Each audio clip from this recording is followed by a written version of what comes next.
Good day! Adi ngayon kami di diyan na hagid po ng palok ko hey Jimboy. Mabiyahe kami tikad to kami hatag loban katapos makatungayan kami Hanabal Beliran. So adi nagkarga kami hin mga drums kay makatuan yan no ha. Hanabal, may nagbungguhay pagod. Das damiretso kami, diretso na uran pagod. Das nag-abot na kami di diya may karigara. Nagpabidyo ako iyangan, adi nakapuokan. Ngan pagkatapos, wow, kaganaduhan view. Didi, nga na din na kami iskinalimunti ka na kami Little Leyte.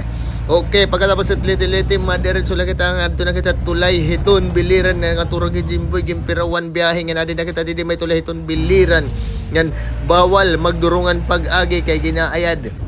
So usa-usa lang ang nakatabok na kita nga dumiretso kita nga din na Municipality of Naval. So ade nangita-kita kita kay makakakadit pala naton kas pagkaudto naman ini. Nangaon kami nga na masyada. Adi upod ko Jimboy nagpipinangitan niya mga karuyag. Agid daw. Tapos kumato kami dito may ligid dagat nagpahangin kami kay waray pa man magtikang didian program.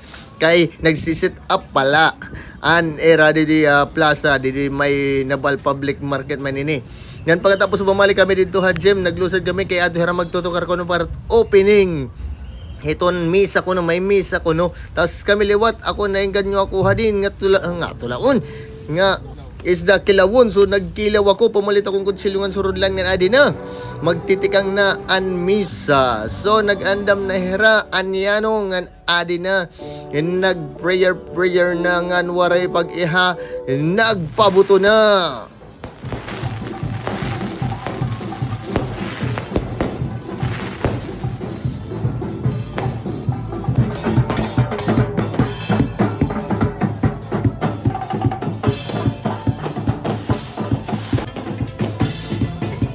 Ngan amoy to tumukar na aniyano samtang nagpapabuto-buto opening ngan bumalin liwat kami didi may plaza kay adi liwat kuno hera para opening gihapon. So adi kadamudamon tao didi lagad kay nagbubugiot ngan nagtikang na nagfireworks na dito ang plaza kami liwat nag-standby anay ngan hin pumalit kami hintag usa kay baga giniinumin naman nag partner adi tag-usa kami Red Horse samtang nagbabagtas ti pakadtuhan jeep ngan naguhulatan aton mga Yano tribal. So adi na human na nanipig na kami magkakarga na kami ngan mangunguli na at pasado alas 4 na ini alas 10 na alas 9:30 amo ini. So amo na nagkarga na kami ngan hinay-hinay ti pauli.